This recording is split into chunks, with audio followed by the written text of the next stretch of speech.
First of all, I applaud the question because the key word is compromise. Let me go back to the Cuban Missile Crisis, 1962.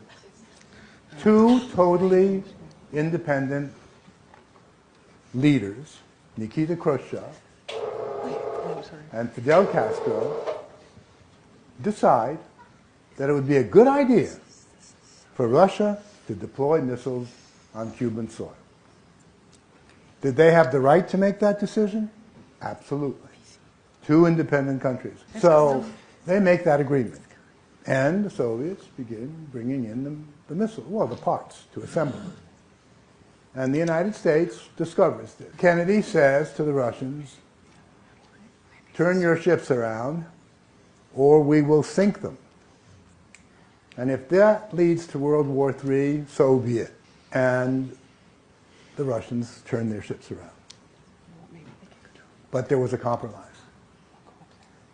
Not made public in this country at that time. Kennedy agreed to pull out American missiles that were deployed in Turkey in exchange. Because the Russians said, look, you have missiles in Turkey right on our border almost. You say our missiles are an existential threat, well, so are yours. Take them out and we will not deploy ours. That was a compromise.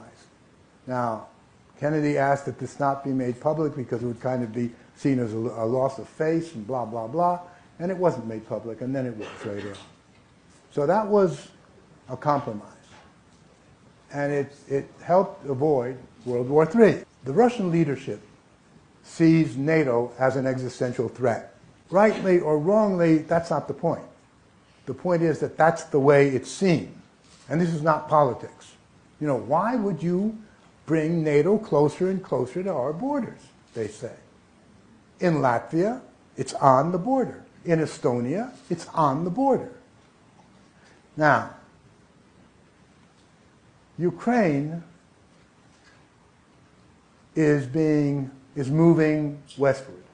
It's a complicated issue. The United States has played a certain role in this. That's not the point. It's moving westward. If it ultimately goes into the Western fold, or whatever you want to call it, then it's logical to surmise that Ukraine will join the European Union and will become a NATO member. Now, Ukraine has a border with Russia.